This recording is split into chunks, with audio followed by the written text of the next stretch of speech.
Now, I'm really excited to talk about this next guest joining us today. Obviously, we're huge fans of him for his YouTube channel, Basketball Breakdown. I've been following him for a long time. Kendall's watched his videos a ton as well. Yes.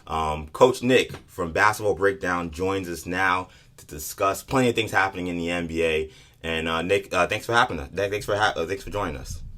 My pleasure. Good morning.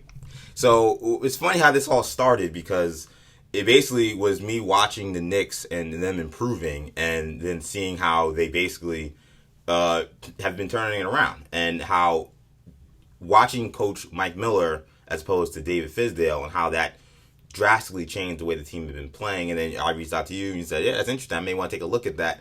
So what made you decide to take a look at the Knicks before we get later on into talking about them? Well, certainly when you focus like I do on coaching and X's and O's and strategy, whenever you change a coach in mid-season, you kind of wonder, oh, well, are there fundamental things you can change overnight that actually have an effect? I wouldn't say the win-loss record has been, significantly affected, right? I mean, they're on a nice losing streak here. Yeah. But there are some differences. So that always piques my curiosity to kind of stare at that and look at, okay, what's going on there, what's not. So, that's what grabbed me. And it was kind of a fun dive just to kind of go through even for like an hour and just like study some stats and study some footage. Yeah, and of course, studying Nick's not exactly the most fun thing to do, but the modest improvement I thought was interesting. We'll get to that a little bit later. But first, I want to talk a little bit just about what made you kind of go into this field. I mean, I think that for a lot of basketball nerds like me and Kendall, we love the X and O's breakdown of the game, the kind of traditional style of basketball, and kind of explaining to the fans why they're seeing certain teams have success, certain teams struggle. What made you decide that you were the kind of person that could bring that to your audience? Well, I was a basketball coach, and I had to run a program. Actually, when I had started B-Ball Breakdown before I took over as a head coach at a big high school in the Valley in L.A., but I had been a basketball manager at Wisconsin under Stu Jackson, and I had coached in other places at the high school level. So, I had a background in that. I also had a company where I was doing a lot of video editing things. So I sort of had this mixture of the ability to take footage and edit it and add voiceover and arrows and slow-mo and all that stuff. And I had knowledge of the basketball side too. So it seemed like, way back in, to date me, in 2010 when I started this thing, it was a pretty good fit when I was looking to do something on YouTube. And it kind of said, well, no one is really pointing out what's really going on the court, and you're stuck having to listen to SportsCenter or anybody on ESPN telling you, and they never responded. So what really I think caught on with my channel was that, the tagline is, it's not a channel, it's a conversation. So I would respond to everybody, and then they would respond. And then that really kind of opened up the floodgates, I feel like, at that time, where it hadn't been happening before, where now people do. You'll see people respond on Twitter, people on TV doing that. It was not happening before that. And I think that's what we were all yearning for as fans, is to be able to have that interaction. Now, I wanted to ask you, this has been a very interesting NBA season. There have been a lot of surprises so far. But the one thing I wanted to hit on for you was, of all the coaching performances that we've seen, who for you would stand out as one of the primary Coach of the Year candidates for you? Well, I mean, you gotta. It's kind of hard to think you would say Coach Vogel in LA only because he's got this amazing team. But they are playing, I think, better than we thought. Even though, again, they put all the pieces together pretty nicely, I thought, in the beginning of the year. So when you talk about that, I mean, that's sort of where you have to start. And then even like what they're doing as a team, they seem to enjoy playing together. And a lot of times it's not the case with LeBron teams. And this one seems to be a fun thing when they really get going and they're playing well. It's like they all like each other. They want each other to do well. So that's a testament to everybody. And certainly the coaching staff has to be up there. You have to go with, Spoelstra in Miami is doing a really nice job too. They're playing really well. I've kind of gone back and forth about how I feel about how they play offensively. Defensively, they're fun. They mix it up. They play some zones. They do things that make it interesting from a coaching standpoint. So you got to give a lot of credit there. And they put together this team. It's, they're second in the conference right now, which is definitely a surprise. For a lot of people there. Brad Stevens, I've said this before, he has the reputation as one of the best out there. And I feel like he does. I love what he does on his out of bounds plays. I really like how he usually has a good cohesion with the group.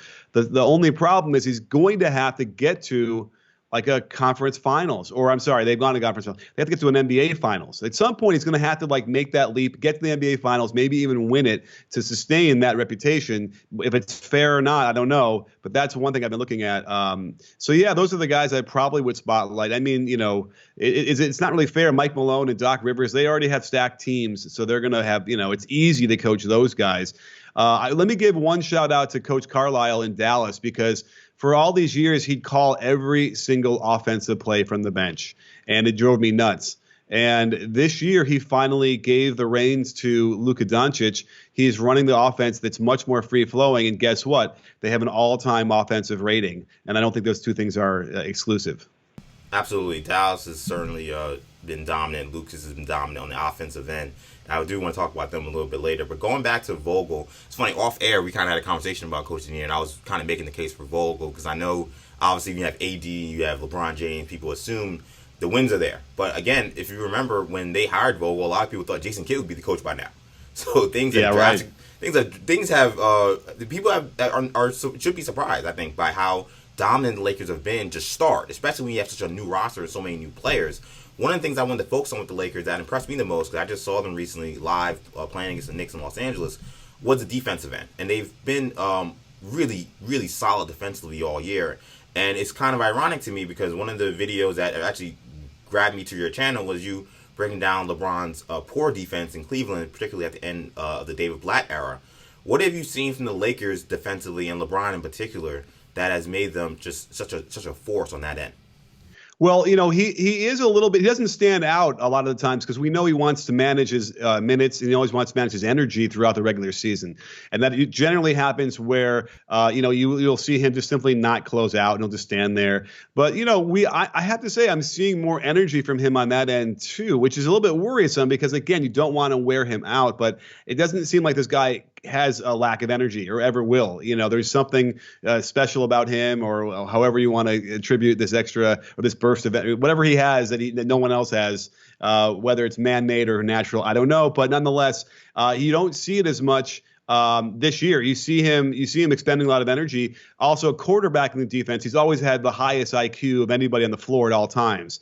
So you can see him directing traffic pretty well as well in that sort of Draymond Green role that made him such a great defensive player. So that's what you're seeing. They have a lot of good defensive players. JaVale McGee is a good defensive player. AB is a really good defensive player. Danny Green is so they surrounded him with guys who are willing to give it up on that end, and it makes everybody look pretty good. We've seen elite defenses a lot in the past with like a power forward or maybe even a small forward who's a negative on the defensive end, but they're still elite because everybody else covers for that. Not that they're covering for LeBron, but certainly they have a lot of other people out there that can defend. Confess, I am a Celtics fan, but this is a very interesting question that I have about the Celtics. There's been a big conversation that, look, the Celtics have had a very good season. You mentioned Brad Stevens, the job he's done after losing Kyrie and replacing him with Kemba, but also losing Al Horford. The one weakness people look at with the Celtics is their size, their rebounding. Daniel Tice had a good year, and the Cancers had a good year, but those guys are very limited in terms of what they can give you on the glass. They've mentioned Steven Adams as a possible target, Andre Drummond as a possible target, but the thing that Celtics fans have grasped with is if you get those types of guys, you're going to have to trade a Gordon Hayward or a Marcus Smart. My question to you is, what should the Celtics value in terms of the interior post defense to guard a guy like Giannis Embiid in the playoffs in the rebounding? Or, Brad Stevens is a guy that likes to run in the high screen and roll. He likes ball movement. Guys like Smart and Hayward, especially in the second unit, kind of quarterback his offense. What would you value if you were the Celtics? It's funny because in today's NBA, I don't know if, let's say rebounding, for instance, is that important anymore. I feel like with the three-point shot and the way they run pick and rolls, it's like you can kind of mitigate issues with being out rebounded. So that might not be the biggest issue. And I like Tice. He's a very solid player. He plays on both ends, like what they need him to do. And Cantor off the bench is another, guy who's shown that he could play on a playoff team and help. So that is the question. Do they really need to shore that up? here's the thing. If they could get Steven Adams, if anybody can get Steven Adams, you better get him at any cost, because he really is a terrific player on both ends too. And that he would really help any team that he goes to, which is why I think that OKC would be foolish to get rid of him. That wouldn't make any sense to me on that end. So, the next question is, okay, they're going to make a move. They got to give somebody up. Here's my hot take. My hot take is they should trade Tatum. Wow. Whoa. Okay. We've not heard anybody make that case. So I'm curious why you think that. I keep watching him. I keep watching Jaylen Brown. I like Jaylen Brown more. And I'm sorry to the friends out there who I have who, are involved with all these things, and Tatum specifically. But I just feel like there's something about Tatum at this point is like, I just don't know I think maybe he's hit his ceiling.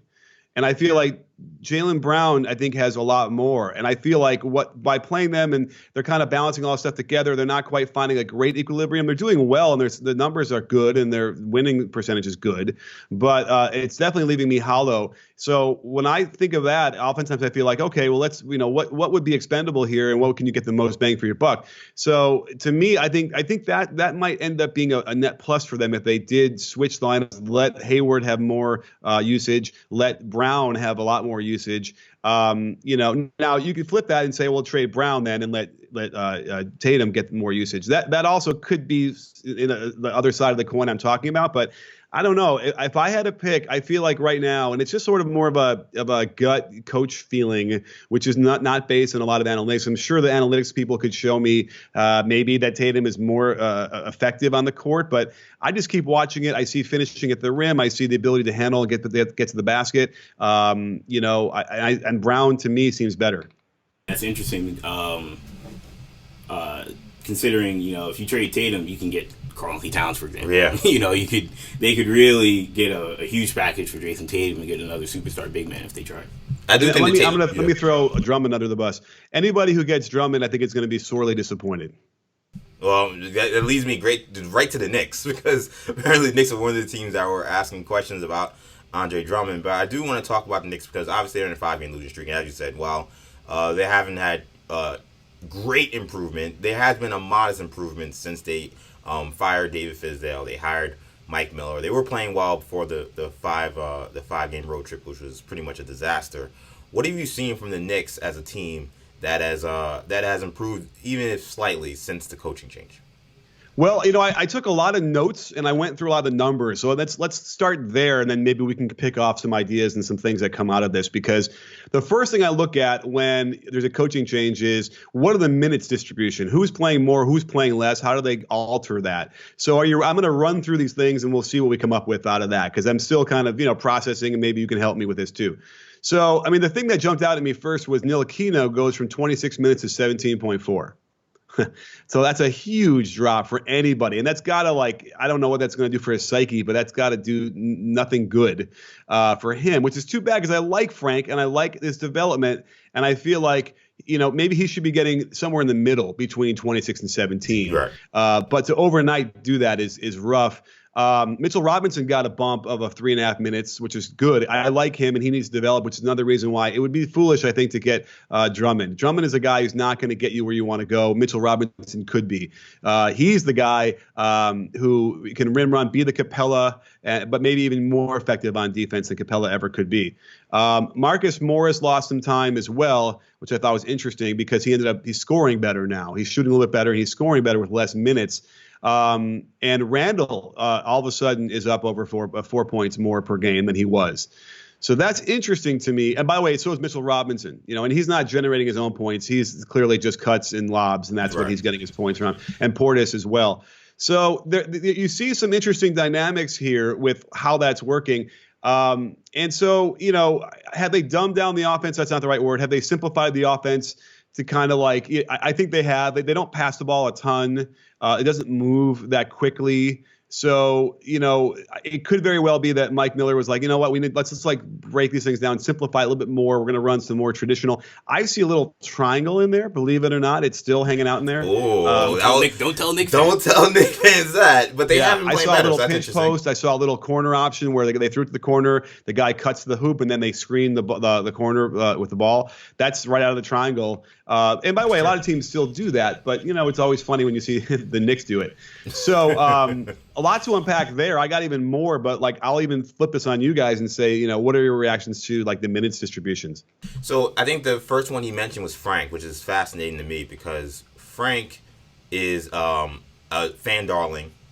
Everybody, a lot of the Knicks hardcore fans really do love him, and I think that they might be surprised to see that his numbers have dipped so much since Mike Miller got hired now, because he's had some of his best games since Mike Miller has come in. Yeah. Now, I know part of that had to do with Elfrid Payton being out and Smith, being out, and now Smith is still out, but Elfrid Payton is not back and he's starting, so Frank has lost that starting spot. I don't understand the minutes distribution, to be honest. I think that this is a Knicks team that is not a kind of team that's going to be able to compete for a playoff spot. I know that Marcus Morris has said that they were trying to get to that 8th spot, but during his West Coast trip, I think they've shown that when they play against the top teams, they're not at that level.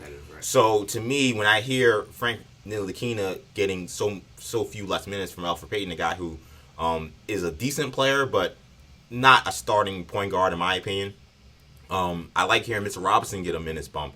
But Ntilikina, I think for me, is the one I look at and I say he's starting to play a lot better. And this guy was your lottery pick. Why isn't he starting? Why isn't he playing more minutes?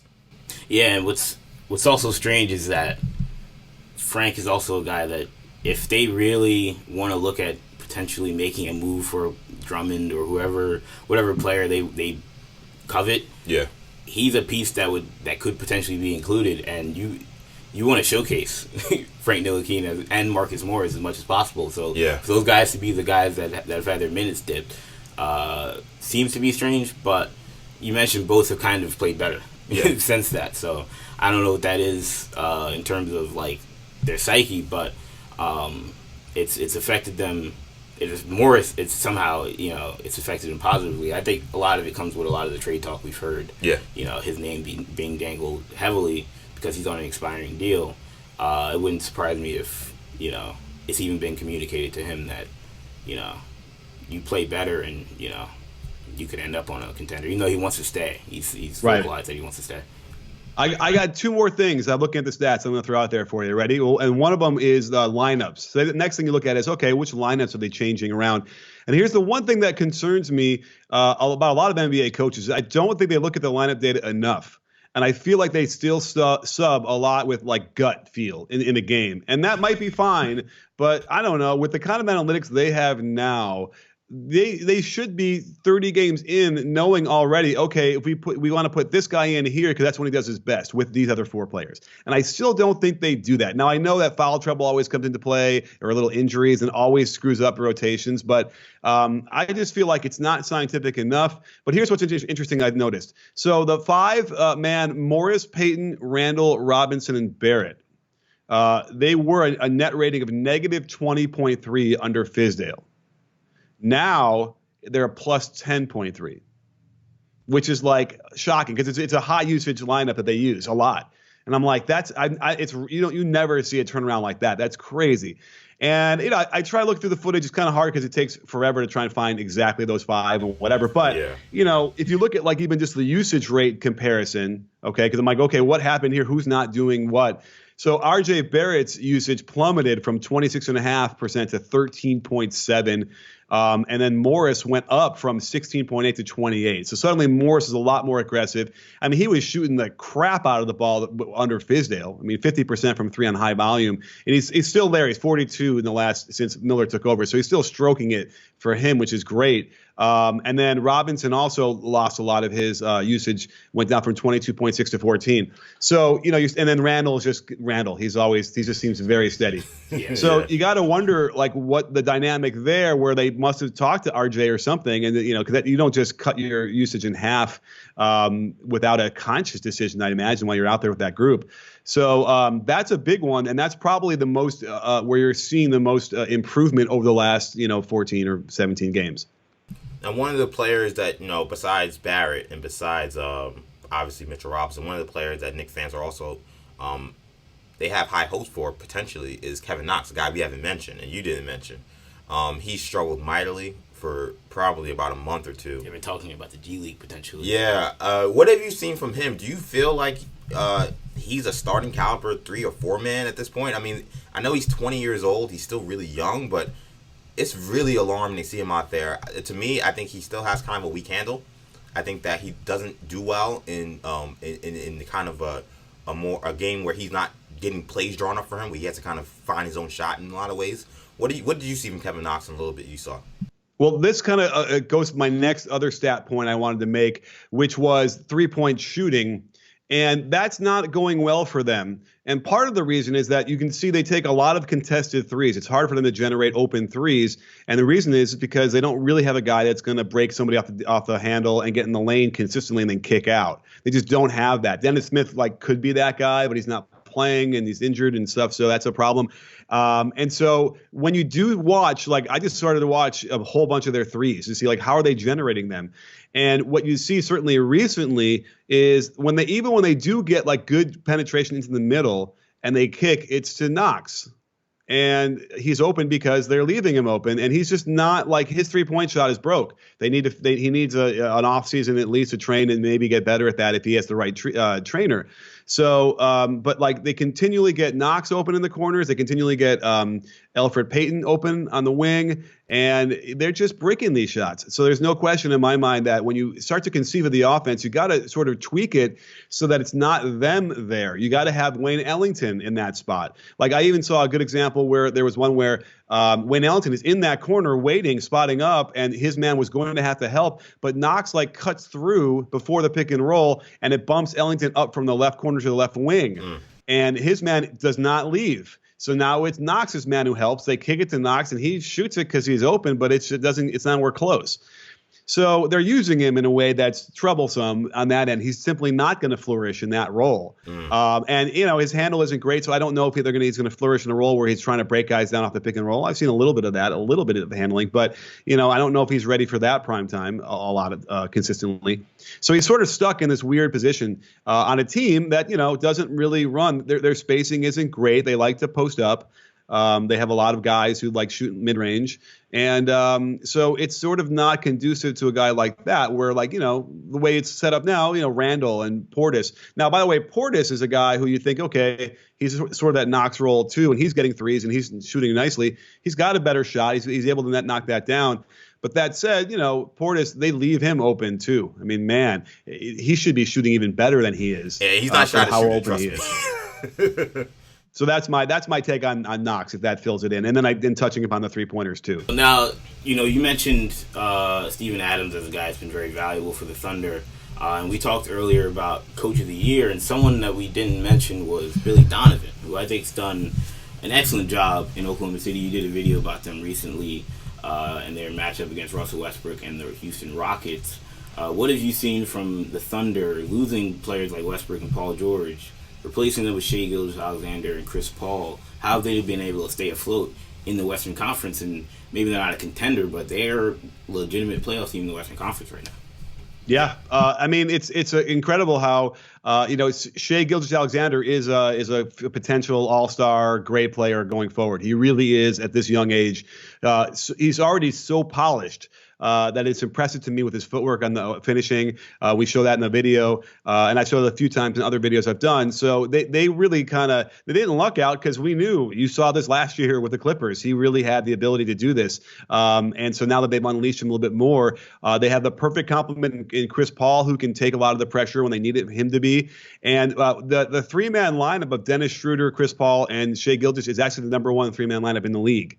And you throw Adams and Gallinari out there, it's the number 1 5-man lineup in the league. Wow. So they have something. If they might want to make a move, it can't be for Adams if you want to keep that 5 together. I don't think they have something where it's okay, what if? Gosh, I haven't even spent time on what they could use. Maybe we can come up with it right now. But you get one infusion of a different kind of player that's a little bit more talented on that team, and all of a sudden that would vault them into the third, fourth spot or whatever. Certainly second round of the playoffs. It's really impressive. And we get to finally see Billy Donovan be Billy Donovan and not under the shadow of such intense superstardom, control of a team where they're now playing more like a team. They run a lot better offense, and it's a pleasure to watch. Yeah, and let's give him the Coach of the Year award. Yeah, exactly. When I look at things that they could potentially use, I mean, they don't really have a true scoring wing. Shea's obviously 6'6", so he can guard wings, and Gallinari's 6'10", can play on the perimeter, so he can give you that as well. But they're stuck a lot between point guards and bigs. And they have Terrence Ferguson, and they have not a scorer really. Against Dortz playing some minutes. Not a scorer. Yeah. Burton, they don't have that true scoring wing, so that's something that they could look to add, maybe coming off the bench or even insert into the starting lineup. But no, yeah, certainly a great job that I think Billy Donovan's done this year. All right, so who is that wing scorer that you're talking about? Like, is it? I mean, ideally, like Gordon Hayward potentially, but that would cost you Steven Adams, which you don't want to. Yeah, that's interesting. I mean, is it in Minnesota? Wiggins? That could be interesting. That would be interesting. And it's funny, Wiggins is an interesting player because, for rightfully so, a lot of people have just slammed him for the course of his career. But he's played really well this year. Yeah. I'm curious for a team like the Thunder or maybe some of these other teams who feel like they can move up. Will one of these teams take a shot on a guy who has a lot of talent? Number one pick in the draft, but motor questions, heart questions, basketball IQ questions. Is he putting it together at this point in his career because he's just matured, or is this just a guy who without Jimmy Butler kind of hovering around is able to do what he wants and is finally starting to produce? He's an interesting player because he would have been untouchable this offseason, but I think now some teams will ask questions. Yeah, I mean, his contract sucks. So it's like, I don't know if anyone wants to take him from that either. But, I was actually musing that he could easily be a guy that maybe so last week or whatever it was, I mean, Russ has started to play better with the Rockets. But there was a moment there like a week ago, 10 days ago, they were talking about maybe going to trade him. And I was like, great, trade him for Wiggins. Wiggins on the Rockets, I think, would be awesome. Although they already, it's like a McLemore, but better, And then you throw Gordon out there, and then all of a sudden, and then have more defense that way. Even though Wiggins can play, I would say Wiggins plays better defense than Russ. So that was intriguing to me, but now it won't happen because, and all the way the salaries, they don't really match up. Because do you know how much Russ is going to end up making by the end of his career, his contract? It's a 40-50 million. Yeah, it's 40-50 million. Yeah. Like over 40. Yeah, it's crazy. Which is just staggering to me. It's not worth it. I'm sorry, it's not worth it. It won't be worth it in the 2 years when it's the last year. But to me, I would feel like that would have been an interesting trade, but now it won't happen. But Wiggins is one of those things where it's no surprise he's flourishing without Jimmy Butler being there to try to be who he is. And that said, I don't want to slam Jimmy because it's working really nicely in Miami, but they also got players that kind of probably complement that as well. Not that they got them to play alongside Jimmy, but they happen to have guys like Tyler Hero and Robinson. These guys seem to be able to just sort of be unfazed by what Jimmy might be doing in the locker room or whatever. And then, by the way, Jimmy might have had some self-reflection, been like, you know what, that method doesn't necessarily work for everybody, and I got to tone that down too. Yeah, the thing in Miami has been interesting because these are also young players. This is a young Miami team, and that was the issue they had in Minnesota and in Philly, and it's worked in Miami. Again, you mentioned the mentality of a guy like Hero, Kendrick Nunn. These guys are kind of pit bulls. So I think they kind of fit Bam Adebayo. Even they fit Jimmy's personality better than I think. And I think the Miami, and Nick, you could probably talk to this as well. I think Miami's program also fits Jimmy. I think that a lot of times when we talk about programs, we always talk about college basketball. But to me, the great NBA franchises, to me, they run like a program. And the Miami Heat, you talk about the flash and dash, South Beach, warm weather. But to me, they're a bunch of tough guys. Yeah. Pat Riley's a tough guy. Spoelstra's a tough guy. And the guys that have come up through that program, Udonis Haslem, Alonzo Mourning, even the guys we've seen recently, like an Hassan Whiteside, these guys aren't soft players. The Miami Heat, they train hard, they practice hard, and I think that's why it was such a great fit for Jimmy. I think that's why it worked so well, because the guys that they've drafted, they're going to draft the kind of guys that can fit that system. They're not going to draft guys who aren't going to be able to take someone like Jimmy Butler, because that's the kind of players they've had.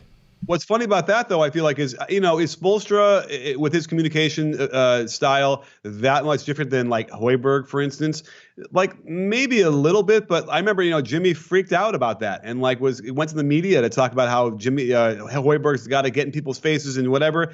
I don't think that Spoelstra is that kind of coach, but he seems doesn't have a problem with that, and that also is a testament to again the culture they've already had built in there, and the fact that Jimmy had to go and uproot himself to another situation that was already established, which by the way is of a championship coach and a championship general manager. Exactly. So that must also really help in that regard. So he might be willing to be like, okay, these guys have done it. I'm not going to be so critical on it yet. But there's definitely this might be like obviously the best landing spot for Jimmy in his career. And it's working out really well. I want to wrap up this video talking about in this podcast interview, talking about the kind of war we've seen between the analytics and traditional X and O's philosophies.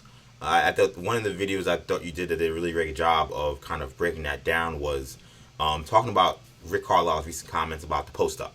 And it was in regards to Kristaps Porzingis, who this year has struggled mightily in post-up situations, and how Carlisle, kind of getting pushing back from some of the commentary he heard from Shaq and Charles Barkley saying that they're not posting Porzingis up enough, he's taking too many threes, and him saying basically the post-up is a bad play in the NBA, and really it doesn't make sense for them to run post-ups. I thought you did a great job of showing that the Dallas Mavericks, in fact, are running post-ups, and then they were Luka Doncic, and they're extremely successful. So a lot of some of that idea of post-ups not being good, mid-range jump shots not being good, come from that analytics kind of brand of basketball. Do you feel like there's a potential for a team nowadays who aren't going to be kind of running up and down, taking a million threes, who will value post-ups and value three-point shots, being successful, defense, you know what I'm saying? Right. Like, it's just, to me, like, I don't know if you watch football, but watching the Tennessee Titans go on their playoff run, you see a team that's embraced playing old-school brand of football. I'm kind of wondering if there's any chance we'll ever see a team in the NBA embrace kind of old-school brand of basketball and that's succeeding. Do you think that that's possible? Sure. Well, for what it's worth, after I did the video showing how Luka Doncic is great in the post, the very next game, Dallas runs 2 straight post-ups for Luka to start the game. Exactly. So I don't know if they were trolling me or trolling everybody or what, but and what they got a bucket and they got a legal defense or something. It was like, great. So here's the thing. I like analytics. They're really important, but I don't know if they're being applied exactly optimally. Because, like, for instance, with if I had the right analytics, I would know like what play call to call in the third quarter with a certain 5, and then the other 5 out there matched up with them. I would know based on that like what we're looking at, or I would know, what, we got to work on Tyler Hero's right wing threes when the ball comes from the left side. Like that, those are the analytics I need to see specifically for like individual development. So that's why they can't go away. But yeah, what the shot we all want now is the 3. Well, I think we can all recognize, I think the numbers will back this up, the highest percentage threes are the ones off of offensive rebounds. Yeah, it's true. So why wouldn't you want to put yourself into more positions where you can get those offensive rebounds and get those kickouts for threes? Now, the answer is going to be, well, because you don't want to give up transition buckets. But you're giving them up anyway. They're jacking threes, so you're not always worried so much about the layup on the transition anymore either. And if you run your offense properly, you could have 2 guys go to the rim for their offensive rebound, and you can have the 3 guys back. That should be enough to mitigate where you're going to trade the potential 3 you can get for them, maybe the potential 2 you're going to give up, or the potential 3 in transition. So there's going to be a team that's going to ultimately do that and have 2, traditional big men. By the way, we're seeing it now in the Lakers. But they don't necessarily go for offensive rebounds like certainly the old school teams do. In fact, I can't call it up now. Let's see if I have a tab open. But I am for offensive rebounds per game. Oh, I could do it real quick. The Lakers are 7th, so they're not completely up there. By the way, the Knicks are leading the league since Mike Miller took over. Interesting. In offensive rebounding. Interesting. So at any rate, so there's no question, like I would imagine we're going to see a move toward that at some point. Someone should at least experiment with that again, because even if it's that, even if your center, is a guy who's going for it like JaVale, but even if your power forward is a guy that goes to the hoop and gets those rebounds as big, that guy can shoot threes for you. Still, you don't need to have a guy who doesn't, who is like a Moutier guy, or not Moutier, sorry, Fareed. You don't need a guy like that anymore. The Fareeds now shoot threes, so you're not losing the spacing. So that's what I anticipate seeing. I would hope at some point seeing some team do that and defy, that version of the analytics. Right. Well, I think that's an interesting way to look at it. I do think that it kind of reminds me a little bit of what we saw from, this is old school, but kind of Rick Pitino at Kentucky. They kind of revolutionized three-point shot, and that's kind of how they got their threes. Yeah. So, and ironically, there's been talks about him wanting to try to get back in the NBA, and I wonder if he feels like his brand of basketball could actually work. We'll see him coaching Greece in the Olympics this year, so that should be interesting. Well, it's funny because I did a video on Donovan Mitchell at Louisville and like explaining how he missed that he was going to be an elite scorer in the NBA. And the problem I had with the offense under Pitino there was like there's an obsession with like post-ups. Yeah. Even though we can talk about post-ups too. Here's the problem with the post-up I mentioned in the video was that I think in 04 and 05 when they first started using analytics to track the post-up, if you did a strong move to the hoop and missed but then put it right back, that was not included in the post-up, even though I think it should be. It's all sort of part of the same play. And so that took hold, and then they started going away from it. And then because they went away from it, I feel like the footwork started getting bad. And now no one's really great at footwork anymore. So as a result, they created their own inefficient post-ups. And even now when we see it, they don't chart it that way. And so the post-ups should be a little bit more higher rated. But the other thing is aside from offensive rebound kickouts for threes, the next best three-pointer is when you pass it out from the post. So you have to have a post-up presence down there at the very least to throw it out to a three-pointer, but it doesn't work as well unless that guy's a threat. And I've actually been developing some footwork stuff that I think will really help post-up players be much more efficient and get back to where they used to be with Hakeem and McHale and those guys. So if we can start getting into doing that more, which is sort of based on attack on the catch versus dribble, lower your shoulder, get away from that stuff, I think there's an opportunity for the post-up to come back and actually be as efficient as anything else in the half court. Absolutely. Well, thanks so much, Coach Nick, for joining us. We really appreciate it. Let people know where they can find you. Well, BBallBreakdown anywhere across Twitter, Instagram, YouTube. You type in BBall, it'll autofill for you. So that's pretty much the place. And if you tweet me, I usually respond. And as I can tell. Yeah, I can attest to that if you email me, I respond. So it's always fun to have that conversation. And that's where you can find me. All right, this is a great basketball conversation. Hope you guys enjoyed it. And thanks again, Coach Nick. Hopefully we do this again soon. You got it. I'm in.